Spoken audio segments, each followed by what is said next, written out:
Hola, ¿qué tal audiencia? Mi nombre es Artemio Salazar y soy el conductor del tren. Un día más les doy la bienvenida a este su programa, El Maquinista Historias de Terror.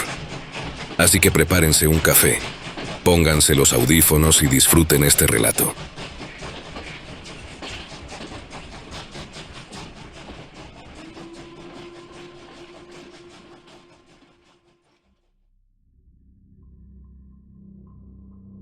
Contacto con los grises. Atilano Moe vivió casi toda su vida en las selvas del sur de México, en una pequeña comunidad rodeada por la inmensidad verde de Calakmul. Era un hombre de mirada tranquila pero profunda, con las manos curtidas por décadas de trabajo en la milpa y el alma endurecida por los silencios que decidió cargar. A los 92 años, acostado en una hamaca colgada entre dos columnas de madera vieja, don Atilano supo que ya no le quedaba mucho. Sus hijos, sus nietos y hasta sus bisnietos lo rodeaban por turnos, dándole agua de horchata o solo mirándolo en silencio. Fue en una tarde de lluvia, cuando el aire olía a tierra mojada, que decidió hablar. No quiero irme sin contar lo que vi, porque fue real. Aunque ustedes digan que son delirios de viejo, yo sé lo que vi. Empezó con la voz ronca pero firme. Uno de sus nietos, Chepe, se acercó con una grabadora pequeña. Desde niño había sentido que su abuelo guardaba un secreto y ahora, con la muerte a la vuelta de la esquina, parecía que ese misterio por fin saldría a la luz. Fue en el 94, sí, 1994. Ya había pasado el levantamiento ese en Chiapas y por acá la cosa estaba medio revuelta también. Yo ya tenía mis años, pero todavía caminaba como muchacho. Ese día fui solo al monte. Dicen que nadie debe andar por los caminos antiguos, los que usaban los mayas. Pero a mí me gustaba andar por ahí porque encontraba frutas buenas y, a veces, cosas raras. Hizo una pausa para respirar y tomar un poco de agua. Nadie dijo nada. El sonido de la lluvia era lo único que interrumpía la tensión. Caminé por horas hasta llegar a una parte que no conocía bien. Cerca de un cenote seco, algo me hizo detenerme. No sé por qué, pero el aire se puso turbio, como si algo grande fuera a pasar. Entonces, la vi. Los ojos de don Atilano brillaron con una mezcla de temor y asombro. Una luz bajó del cielo, pero no era como la de los aviones o los helicópteros. Era como una estrella cayendo, pero no hacía ruido. Era grande y brillaba con un color entre verde y azul.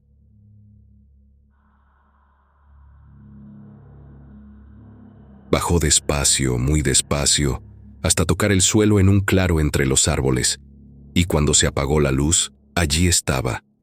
Una nave, una cosa enorme, de metal, pero con formas que no eran como las de aquí. Parecía como si respirara. Los murmullos entre sus nietos comenzaron, pero un gesto de la abuela los hizo callar. Entonces los vi. Bajaron como si flotaran. 5 seres. Caminaban despacio, como si inspeccionaran el lugar. Eran altos, más que cualquier humano. Sus cuerpos eran delgados, pero sus cabezas eran grandes y alargadas. Tenían cara de lagarto, no como los de aquí, sino como de otro mundo. Pero lo peor fueron sus ojos. No tenían emoción, ni miedo, ni enojo. Eran fríos, como si vieran el mundo sin importarles nada. Me vieron, lo sé. Me vieron, aunque estaba escondido entre las ramas. Uno de ellos se acercó, olfateó el aire como un perro y luego se fue con los otros. ¿Y qué pasó después, abuelo?, preguntó Chepe, con la grabadora aún encendida. Don Atilano respiró hondo, como si recordarlo le pesara en el pecho. No hicieron ruido al moverse. Caminaban en fila, tocaban las piedras como si buscaran algo. Parecía que conocían el lugar. Y entonces, después de un rato, sacaron algo de la nave. Una caja grande, como de cristal. Adentro había algo. No sé qué era. Se movía, pero no podía verlo bien. Luego entraron de nuevo a la nave y se fueron, volando en silencio, como si nunca hubieran estado allí. Silencio. Regresé al pueblo esa noche temblando. No dije nada. ¿A quién le iba a contar? En esos años, si hablabas de eso, te llamaban loco o te llevaba el ejército. Me quedé callado todos estos años, pero yo lo vi, y sé que otros lo vieron también. Don Jacinto, el que murió en 2002, también lo sabía. Me lo confesó una vez que andábamos borrachos, pero él nunca quiso hablar más. Don Atilano cerró los ojos por un momento. La lluvia seguía cayendo suavemente. Nadie en la familia se atrevía a reírse ni a contradecirlo. Su tono era tan serio que helaba la sangre. Desde ese día, la selva cambió para mí. A veces escuchaba ruidos raros en las noches, luces que se movían sin razón y animales que desaparecían. Muchos dicen que fueron los cazadores o los narcos, pero yo sé que no.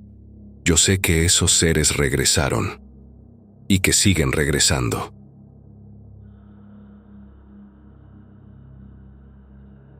¿Por qué lo dices, abuelo?, susurró Chepe.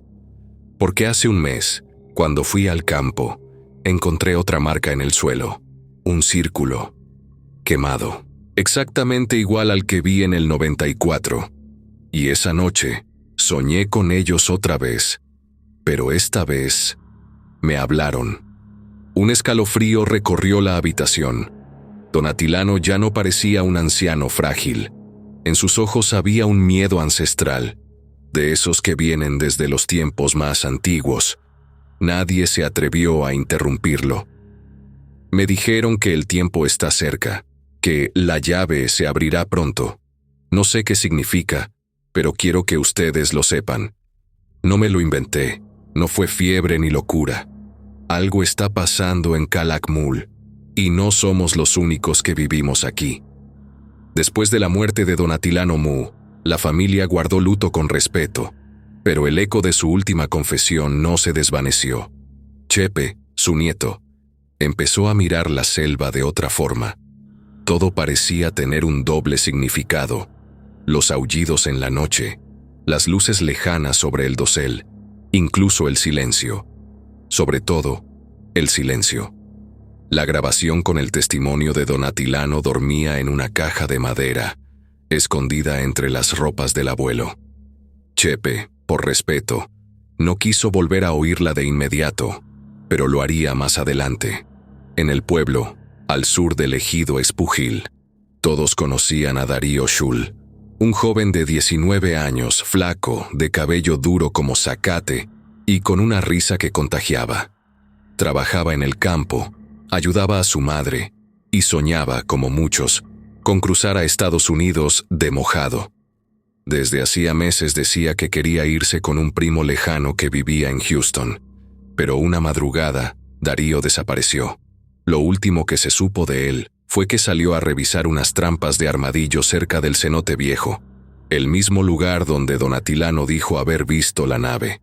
Su madre pensó que se había ido sin avisar. Algunos hombres del pueblo aseguraron que lo vieron 2 días antes, hablando con un forastero. Las versiones se confundían. Hubo quienes dijeron que lo vieron subir a una camioneta rumbo a Chetumal. Otros aseguraban que se despidió en la terminal de autobuses. Todos lo dieron por hecho. Se fue de mojado, como tantos otros. Pero Chepe no lo creyó. 2 semanas después, mientras revisaba el solar que había pertenecido a su abuelo, encontró algo extraño entre las hojas secas del monte. Una pulsera de hilo rojo con una piedrita blanca en el centro. Era de Darío. Lo sabía porque él mismo se la había regalado en una feria 2 años atrás. Estaba quemada en un extremo. Esto no lo pudo haber llevado a Houston, murmuró Chepe. Algo no encajaba. Días más tarde, decidió ir a hablar con don Hermilo C., un viejo que vivía a las afueras del pueblo y que había sido cazador por más de 40 años. Hermilo había sido amigo de Atilano en su juventud, aunque en los últimos años no hablaba con nadie. Cuando Chepe le contó sobre la pulsera, el viejo Hermilo se puso pálido. Ese chamaco no se fue a los Unites. A ese se lo llevaron los mismos que vimos con tu abuelo hace años. ¿Usted también los vio?, preguntó Chepe con el corazón en la garganta. Una vez sí, pero no quise hablar. Esos seres no quieren que los recuerden, pero a veces regresan por algo, o por alguien. Hermilo le contó que durante varias noches en junio y julio, antes de que Darío desapareciera, vio luces en el monte. Una de esas noches, escuchó un zumbido extraño, como de abejas gigantes. Se escondió entre los árboles y observó lo que parecía una nave suspendida a pocos metros del suelo. Desde su interior, descendieron dos figuras altas, de piel escamosa y movimiento sereno. Tenían ojos que no eran de este mundo, dijo Hermilo con voz temblorosa. Uno de ellos llevaba algo en las manos, como un artefacto que emitía luz. Parecía que buscaban algo, o a alguien. Chepe sintió que el aire se espesaba. Todo parecía encajar, pero el miedo no era suficiente para detenerlo. Empezó a investigar. Visitó a los viejos del pueblo. Recorrió las veredas que don Atilano había mencionado. Habló con la madre de Darío, quien aún lloraba su ausencia en las noches.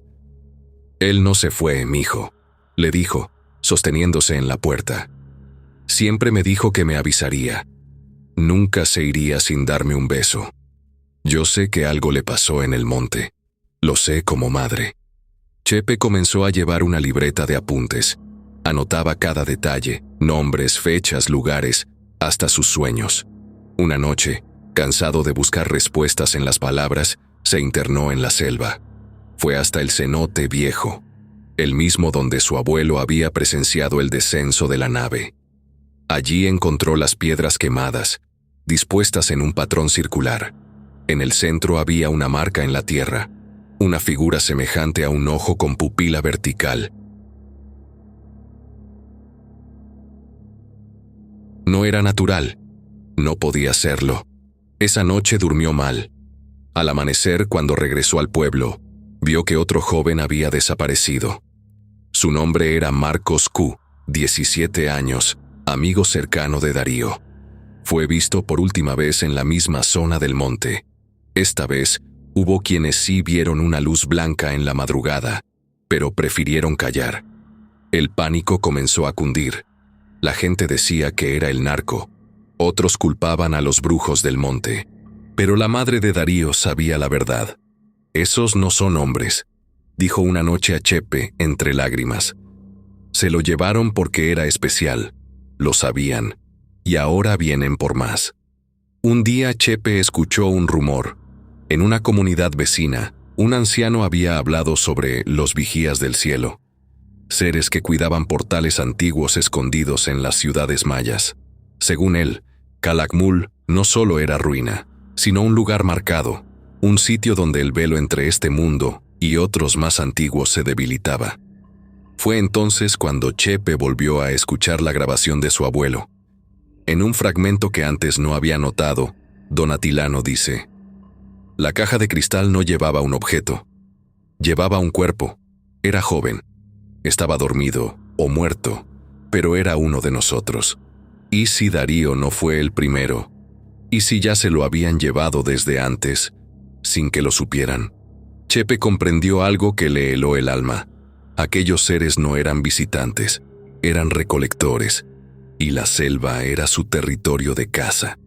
Desde entonces, cada vez que alguien desaparecía sin explicación, él era el único que no miraba hacia el norte pensando en los Estados Unidos. Él miraba hacia el cielo, esperando que, alguna noche, la luz regresara por él también. Chepe ya no era el mismo desde la desaparición de Darío, tampoco desde que su abuelo, don Atilano Mo, reveló lo que vio antes de morir. El joven de 24 años se levantaba cada día con la sensación de que algo invisible lo rodeaba. Una fuerza callada, pero constante. La selva ya no era solo monte, sombra y humedad para él. Llevaba semanas recorriendo Calakmul con discreción. Aprovechaba las temporadas bajas del turismo y se internaba por los senderos menos vigilados. Estaba obsesionado con la idea de que había algo debajo de las pirámides, algo que no figuraba en los mapas arqueológicos oficiales. Su abuelo había mencionado una caja, y don Hermilo había hablado de luces sobre los templos. Todo parecía apuntar a que la respuesta no estaba en el cielo, sino en las entrañas de la tierra. Un día, mientras caminaba por un borde de la estructura segundo, la más alta de Calakmul, notó algo extraño.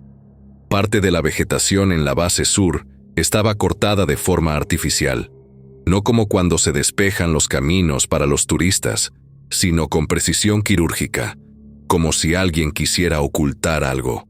Movió unas piedras con cautela y encontró una ranura en el suelo. Al despejarla por completo, apareció una trampilla de piedra tallada, cubierta de moho y raíces, casi imperceptible. El corazón le latía con fuerza. Con esfuerzo, y usando una palanca de madera, logró abrirla.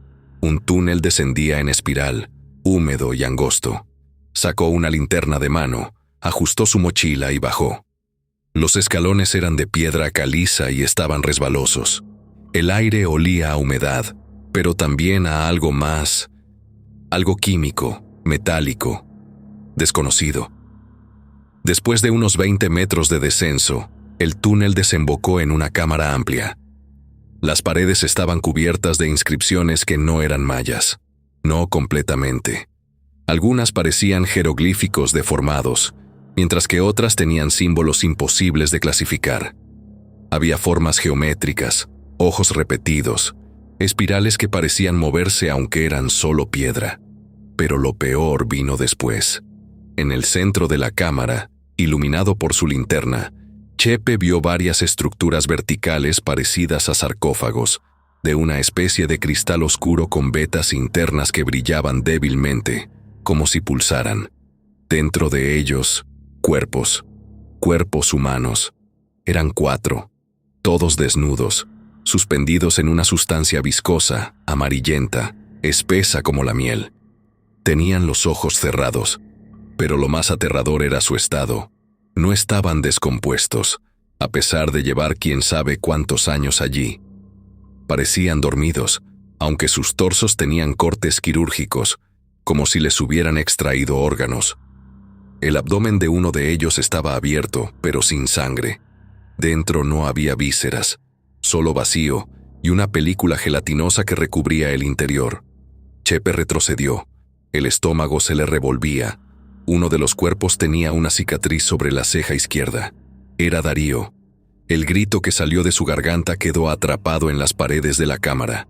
Le temblaban las piernas, el sudor le corría por la espalda, pero no se movió. Algo lo obligaba a seguir mirando. Entonces notó que, al fondo, detrás de los sarcófagos, había una mesa de piedra, o algo similar. Sobre ella, herramientas que no reconocía. Algunas eran como pinzas, otras como tubos conectados a esferas negras que zumbaban suavemente al acercarse. Pero lo más extraño fue un cuaderno. Sí, un cuaderno con letras humanas, mojado, cubierto de hongos, pero legible. Lo abrió con manos temblorosas. Era un diario escrito por alguien llamado doctor en arqueología Eusebio Carranza, con fechas entre 1989 y 1993. Al parecer este sitio es una bóveda de semillas. Lo llaman Ekbalam Naak. No sé si son dioses o solo recolectores, pero nosotros no somos más que material de observación para ellos. Chepe cerró el cuaderno. Estaba mareado. Todo lo que sabía del mundo se derrumbaba. No eran solo visitas. Era una operación a largo plazo, una recolección sistemática. Y Calakmul era el centro. De pronto, escuchó un chasquido detrás. Apagó la linterna. Respiró lento. Un zumbido bajísimo invadió la cámara. Era como un canto grave, casi imperceptible. Sintió que el aire se volvía más espeso, como si respirara dentro de agua tibia. Su cuerpo se adormecía. Entonces, lo vio. Una figura alta, delgada, de piel gris verdosa y ojos negros como el petróleo. No caminaba. Flotaba a pocos centímetros del suelo. Observaba con atención los sarcófagos. Pasó una mano larga y de dedos múltiples sobre el cristal que contenía a Darío. Luego giró lentamente la cabeza hacia él. Lo había visto. Chepe no gritó. ni corrió. Solo cayó al suelo, en silencio. Despertó varias horas después en la entrada de la pirámide, como si alguien, o algo, lo hubiera sacado del túnel.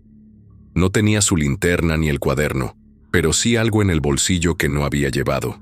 Una pequeña piedra negra, lisa, del tamaño de una nuez, con la misma figura del ojo vertical que vio grabado en el suelo semanas atrás. Ese mismo día decidió escribir todo. No le importaba si lo tachaban de loco, porque ahora sabía algo con certeza. Los cuerpos estaban allí, y no estaban muertos. Después de salir del túnel oculto en la pirámide de Calakmul, Chepe Mo no volvió a ser el mismo. Durante días permaneció encerrado en la vieja casa de su abuelo, la misma donde Atilano había contado su historia antes de morir.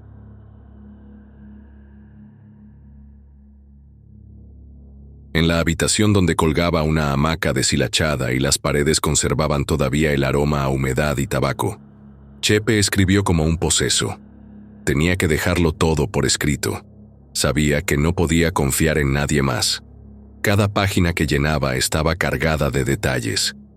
Descripciones de los cuerpos, dibujos de los símbolos en las paredes del túnel, mapas de la ubicación del pasaje secreto, copias de fragmentos del diario del doctor Carranza que logró recordar. Anotó cada palabra, cada pensamiento, cada sospecha. Lo llamó Bitácora de Calakmul, el corazón oculto. Eran más de 200 páginas escritas a mano. También incluyó grabaciones de voz, fotos borrosas del túnel que logró tomar con una cámara vieja de su abuelo y una lista de personas desaparecidas en la zona en los últimos 40 años. Después, metió todo dentro de una caja de madera gruesa, de cedro, la misma donde don Atilano guardaba sus herramientas de campo. La selló con clavos y la escondió debajo de su cama. Solo le habló de ella a una persona, su primo Juan Mu. Si algún día desaparezco, esa caja debe llegar a la policía. Pero antes, háblales a periodistas, a investigadores, a cualquiera que no tenga miedo. Tienen que saber. No digas tonterías, Chepe. ¿Qué te va a pasar?, le respondió Juan, inquieto. Ya estoy en la lista, primo. Lo sé. Desde que abrí esa trampilla, ya no soy invisible para ellos. Las semanas siguientes fueron confusas. Chepe comenzó a contactar discretamente a periodistas independientes, primero por correo, luego por llamadas. Uno, un reportero de Campeche, le prometió ir a entrevistarlo. Nunca llegó. Otro, del Distrito Federal, lo citó en un café de Chetumal. Cuando Chepe llegó, esperó 3 horas. Nadie apareció. De regreso al pueblo, notó que lo seguía una camioneta blanca sin placas. Aceleró. Se desvió por caminos que solo él conocía. Logró perderlos. Esa noche, la casa de un vecino ardió en llamas. La gente dijo que fue un rayo. Chepe no lo creyó. Días después, recibió una llamada sin número visible. Una voz masculina, neutral, le habló en maya antiguo. Chepe solo reconoció unas pocas palabras: Ayau, Bahlam, Kushash. El rey, el jaguar, el corazón. Colgó de inmediato. Fue entonces cuando entendió que su tiempo se acababa. Dejó instrucciones a Juan sobre cómo abrir la caja y qué hacer si algo pasaba. Le pidió no seguirlo, no buscarlo, solo cumplir su promesa. Juan intentó convencerlo de irse del pueblo, de esconderse. Chepe se negó. Esto no se esconde, Juan. Esto se enfrenta. Y si no regreso, tú serás el último testigo. La noche del 17 de noviembre, 5 años después, Chepe Mu fue visto por última vez en la entrada del monte. Llevaba una mochila, una lámpara de cabeza y un cuaderno pequeño en la mano. Saludó a un vendedor de cocos y se internó entre los árboles. No volvió. Pasaron días, semanas. Juan lo buscó como pudo.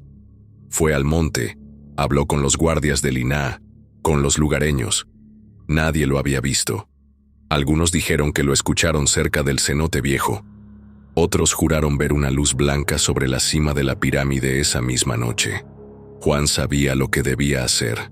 Volvió a la casa, sacó la caja, revisó todo su contenido, leyó la bitácora, escuchó las grabaciones. A medida que avanzaba, sentía que un abismo se abría ante él. Comprendió por qué Chepe no había querido escapar. Sabía que la única forma de que lo escucharan era desapareciendo. Al día siguiente, fue a la comandancia de policía en Escárcega. Les entregó la caja. Les contó todo lo que sabía. Los agentes la tomaron con cautela. Le pidieron que esperara, lo pasaron a una sala, le ofrecieron café. Lo interrogaron durante horas. Dijeron que enviarían todo a la fiscalía. Pero a la semana siguiente, cuando Juan volvió a preguntar por el caso, le dijeron que no había ninguna caja registrada. ¿Está seguro de que vino aquí?, le dijeron, con mirada seca. Claro que vine. Ustedes mismos me interrogaron. Lo siento, señor Mu. Aquí no tenemos constancia de esa denuncia. Juan supo, en ese momento, que la historia de Chepe iba a desaparecer oficialmente, que nunca llegaría a los periódicos, que nadie, fuera de la comunidad, sabría lo que él había encontrado. La bitácora se perdió. Han pasado más de 25 años desde la desaparición de Chepe Mu. El caso sigue abierto, sin pistas, sin cuerpo, sin respuestas. Los vecinos del pueblo de Xpujil siguen recordándolo con respeto. Algunos creen que se fue al norte, como Darío, pero los más viejos saben que no fue así. Ellos recuerdan las palabras del abuelo Atilano, las luces, los susurros en el monte, los gritos que vienen del cenote algunas noches, y saben, como lo supo Chepe, que aquellos que se van no vuelven. La selva no los devuelve. A veces los niños del pueblo encuentran piedras negras con ojos grabados en los caminos. Las madres les dicen que no las recojan, que las dejen donde están, que hay cosas que no se deben tocar, que hay puertas que, una vez abiertas, nunca se vuelven a cerrar. Juan Mo nunca se fue del pueblo. Vive solo, trabaja la tierra, y cada día de muertos pone una vela frente a la casa de Chepe. A veces, se sienta bajo la ceiba y mira al cielo. No espera que su primo regrese, solo espera que alguien, algún día, escuche su historia y tenga el valor de creer. Porque, si hay algo que aprendió con certeza, es esto: no todos los que desaparecen se van. Algunos son elegidos y nadie sabe por qué.